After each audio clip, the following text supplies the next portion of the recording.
অপকর্মের সাথে জড়িত আইন শৃঙ্খলা বাহিনীর সদস্যরাই এখনও কাজে যোগ দেয়নি বললেন স্বরাষ্ট্র উপদেষ্টা। থাকছে না যোগদানের সুযোগ। যান্ত্রিক ত্রুটিতে আগারগাঁও থেকে মতিঝিল পর্যন্ত মেট্রো রেল চলাচল বন্ধ। মেরামতের সময় লাগবে বলছে ডিএমটিসিএল কর্তৃপক্ষ। এবং সাভারে শেখ হাসিনার বিরুদ্ধে আরও একটি হত্যা মামলা। কুষ্টিয়ায় খুনের মামলায় গ্রেপ্তার সাবেক এমপি সেলিম আলতাফ জর্জ।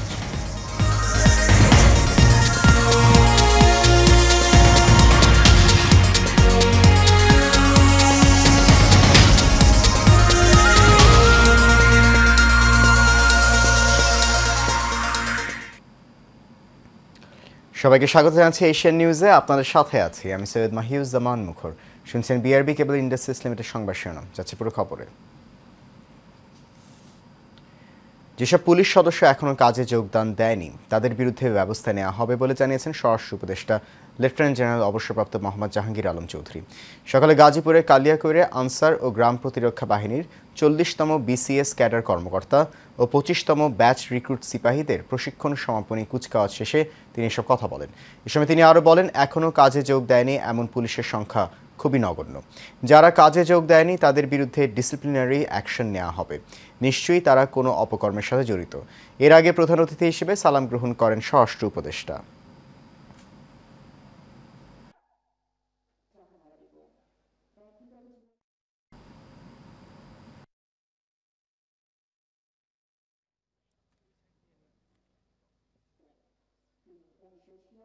যারা কর্মযোগ এখনো জয়েন করে নাই তাদের আর জয়েন করতে দেওয়া হবে না এবং তাদের ক্ষেত্রে ডিসিপ্লিনারি অ্যাকশন নেওয়া হবে। তাদের থেকে কোনো ধরনের তাদের মাফ করা হবে না।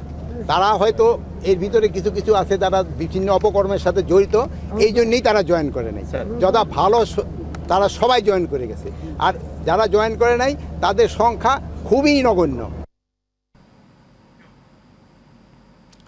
যান্ত্রিক ত্রুটির কারণে আগারগাঁও থেকে মতিঝিল পর্যন্ত মেট্রো রেল চলাচল বন্ধ রয়েছে। এতে চরম ভোগান্তিতে পড়েছেন মেট্রো রেলে চলাচলরত যাত্রীরা।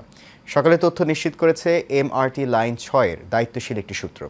এক বার্তায় ডিএমটিসিএল জানিয়েছে, অনিবার্য কারণবশত সকাল 9:40 থেকে আগারগাঁও থেকে মতিঝিল অংশে ট্রেন চলাচল সাময়িক বন্ধ আছে। তবে উত্তর থেকে আগারগাঁও অংশে ট্রেন চলাচল অব্যাহত আছে। আগারগাঁও থেকে মতিঝিল অংশে ট্রেন চলাচল স্বাভাবিক হলে জানানো হবে।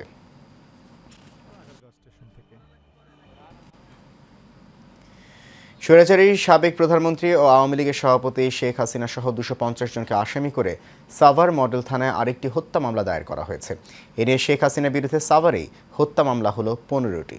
রফিকুল ইসলাম নামে এক অটোরিকশা চালককে গুলি করে হত্যার ঘটনায় সকালে এই মামলাটি দায়ের করেন তার বড় ভাই রমজান আলী। মামলায় আসামিদের বিরুদ্ধে পরস্পরের যোগসাজশে অস্ত্রশস্ত্রে সজ্জিত হয়ে দাঙ্গা, হাঙ্গামা, মারপিট ও গুলিবর্ষণ করে হত্যা ও হত্যার হুকুম দেওয়ার অভিযোগ আনা হয়েছে। মামলাটির বিষয়টি নিশ্চিত করেছেন সাভার মডেল থানার ভারপ্রাপ্ত কর্মকর্তা জুয়েল মিয়া। গত 5 আগস্ট শেখ হাসিনার পদত্যাগ ও দেশত্যাগের মধ্য দিয়ে পতন ঘটে আওয়ামী লীগ সরকারের। ওই দিন বিকেলে বিজয় মিছিল নিয়ে সাভার থানার দিকে যাবার পথে ছাত্র জনতার উপর গুলি ছোড়ে পুলিশ। এ সময় গুলিবিদ্ধ হয়ে মারা যান অটোরিকশা চালক রফিকুল ইসলাম।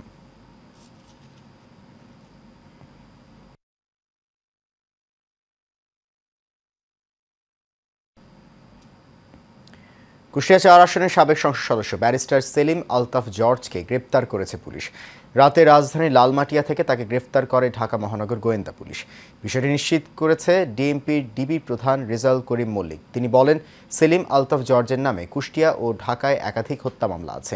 এর মধ্যে একটি হত্যা মামলায় গ্রেফতার দেখিয়ে আদালতে তুলে রিমান্ড চাইবে পুলিশ। সেলিম আলতাফ জর্জ কুষ্টিয়া 4 আসন থেকে 2018 সালে একাদশ জাতীয় সংসদ নির্বাচনে আওয়ামী লীগের মনোনয়নে প্রথমবার সংসদ সদস্য নির্বাচিত হন। তবে দ্বাদশ জাতীয় সংসদ নির্বাচনে তিনি নৌকার মনোনয়ন পাননি।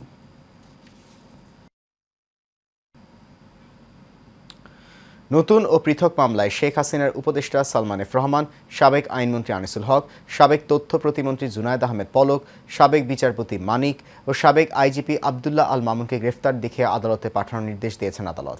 তাদের মধ্যে সাবেক বিচারপতি মানিককে 6 মামলায়, 3 মামলায় সালমান এফ রহমান, জুনায়েদ আহমেদ পলককে 3 মামলায়, আনিসুল হককে 3 মামলায় এবং আবদুল্লাহ আল মামুনকে 2 মামলায় গ্রেফতার দেখানো হয়েছে।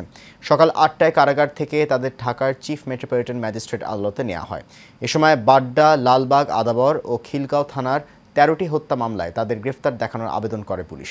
শুনানি শেষে মেট্রোপলিটন ম্যাজিস্ট্রেট জাকি আল ফারাবির আদালত তাদের বিভিন্ন মামলায় গ্রেফতার দেখানোর আবেদন মঞ্জুর করেন।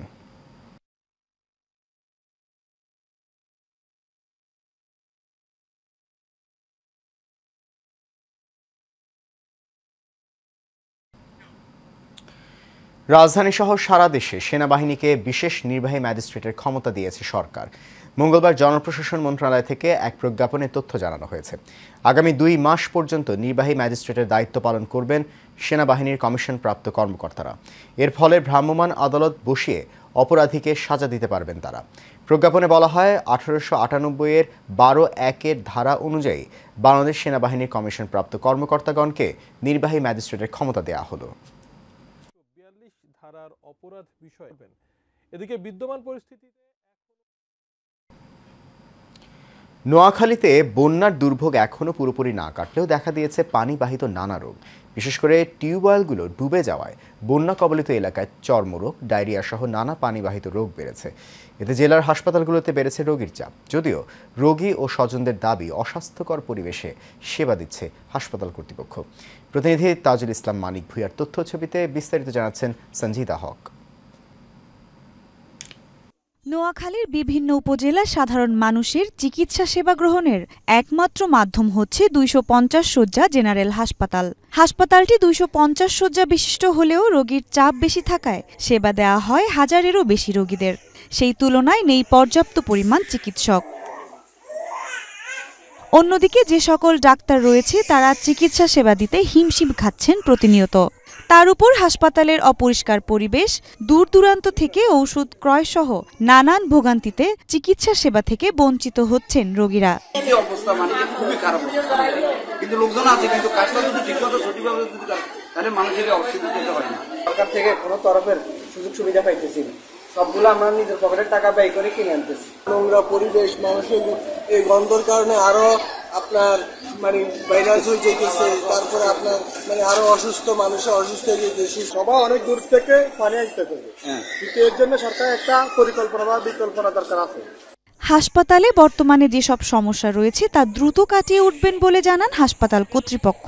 আমরা আমাদের ক্লিনারদেরকে যথেষ্ট আমরা কিন্তু তাগিদ দিচ্ছি সর্বোচ্চ ভাবে যাতে পরিষ্কার পরিচ্ছন্ন রাখে। তবে এর মধ্যে একটা আশার কথা, যেটা এমএসএফ একটা ইন্টারন্যাশনাল সংস্থা, ওনারা আমাদেরকে এর মধ্যে 24 জন ক্লিনার ওনারা রিক্রুট করেছেন এবং ওনারা আগামী দিন থেকে আল্লাহ চাইতো কাজগুলো শুরু করবে। বর্তমানে যেটা হলো আমাদের যে মানে ওয়াটার বিশুদ্ধকরণের যে ট্যাবলেটগুলো সেটা আমরা সাপ্লাই দিচ্ছি, এগুলো আমাদের পর্যাপ্ত পরিমাণে আছে। যুগের সাথে তাল মিলিয়ে চিকিৎসা সেবায় আধুনিকতা এনে হাসপাতালগুলোতে পর্যাপ্ত পরিমাণ চিকিৎসক নিয়োগদানের মাধ্যমে ভালো মানের চিকিৎসা সেবা প্রদানের মধ্য দিয়ে সরকারি হাসপাতালগুলোর প্রতি সাধারণ মানুষের আগ্রহ বাড়বে বলে মনে করেন সংশ্লিষ্টরা।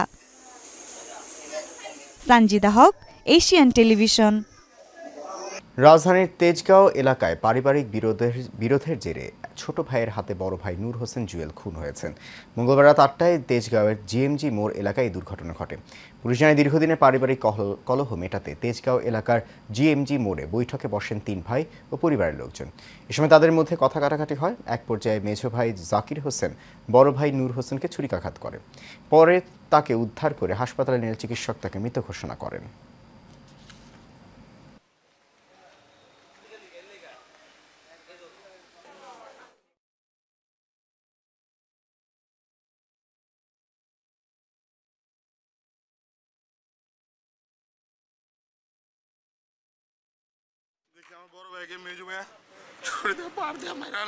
আমরা চাও আমার ভাইয়ের লাশ আমরা দাফন করব না যতক্ষণ না জাকিরের কোনো বিচার না হবে।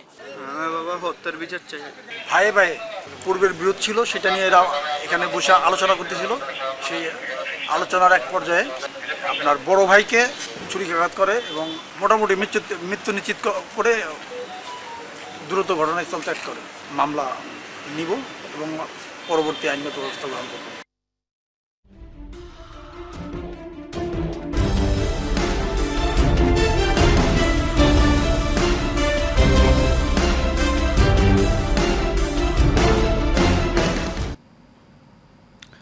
বাংলা প্রসঙ্গ।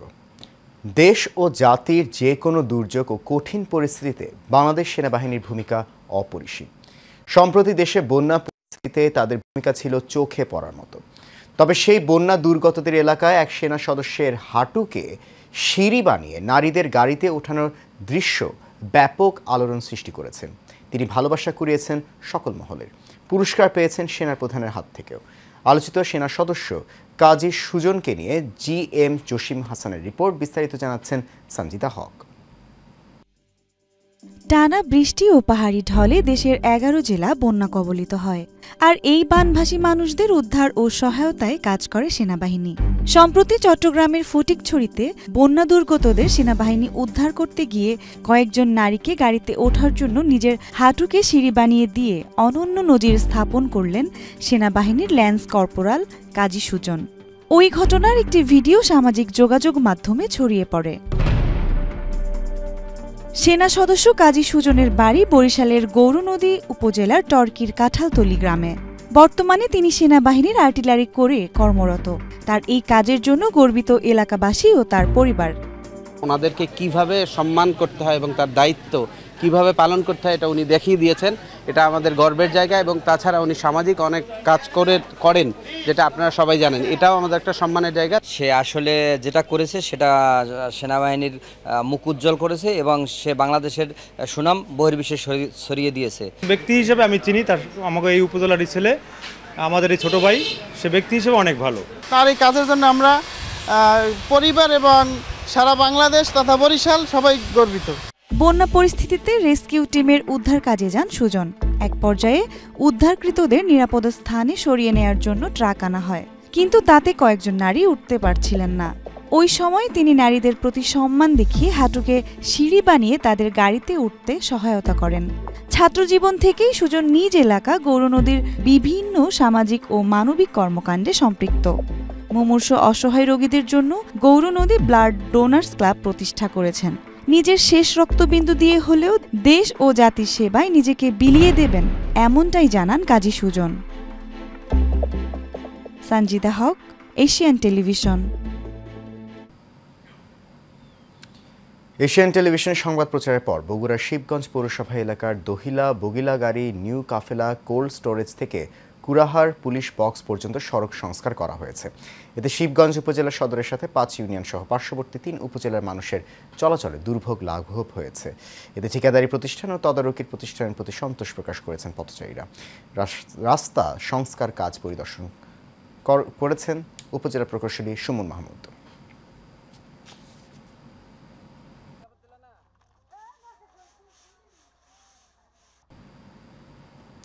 নোয়াখালীর চৌমুহনীতে বিক্ষোভ মিছিল হয়েছে। স্বেচ্ছাসেবক দলের কেন্দ্রীয় কমিটির সভাপতি SM জিলানির উপর হামলা ও কেন্দ্রীয় কমিটির ক্রীড়া বিষয়ক সম্পাদক শওকত আলী দিদারকে হত্যার প্রতিবাদে বিক্ষোভ হয়।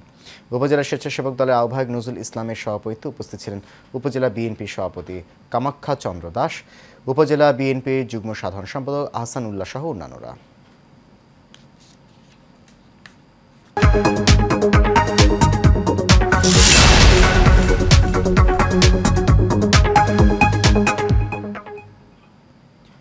এক্সিম ব্যাংক বাণিজ্য সংবাদ। বিরূপ আবহাওয়ার কারণে যশোরে আধা পাকা ধান কেটে ঘরে তুলছেন চাষিরা। তবে ধান কাটায় হারভেস্টিং মেশিন ও শ্রমিক সংকট দেখা দেওয়ায় বেড়েছে দুশ্চিন্তা। কৃষকরা জানান বোরো ধান কাটার পরই উঁচু জমিতে আউশ ধানের আবাদ করেন তারা। চাষের শুরুতে অনাবৃষ্টি থাকলেও সেচ দিয়ে চাষাবাদ করেন কৃষকরা, কিন্তু হঠাৎ অতিবৃষ্টির কারণে কাঁচা বা আধা পাকা ধান কেটে ডাঙায় তোলার চেষ্টা করছেন তারা।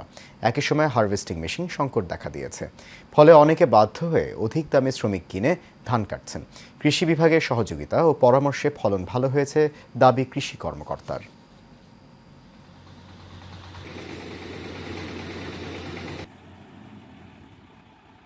আমাদের এই মেঘলা বৃষ্টির কারণে হারভেস্টার একটু শর্ট আছে, তারপরও কাঁচা ধান পাটি ফুটিতে দাম তেমন ভালো বলছে না, যার কারণে একটু সমস্যা। আবহাওয়ার কারণে একটু সমস্যা হচ্ছে। আর ধান আগে ছিল 1050 টাকা, এখন 900 টাকা, 920 টাকা। আর চাষিদের ধান নষ্ট হয়ে যাচ্ছে, বৃষ্টি আছে, যার কারণে আমাদেরও রাত দিন খাটা লাগছে, গাড়ি চালানো লাগছে রাত দিন। এর সাথে শেষ হবে এশিয়া নিউজ। তার আগে বিআরবি কেবল ইন্ডাস্ট্রিজ লিমিটেড সংবাদ শিরোনামগুলো জানিয়ে দিচ্ছে।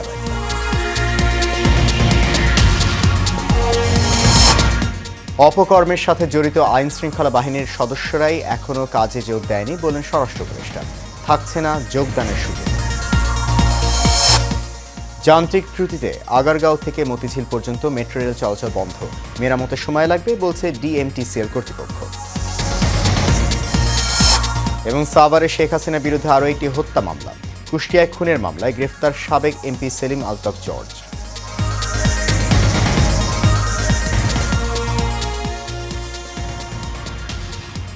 এশিয়ান নিউজ এ পর্যন্তই। আমাদের পরবর্তী সংবাদ দেখার আমন্ত্রণ রইল। এতক্ষণ সঙ্গে থাকার জন্য অনেক ধন্যবাদ।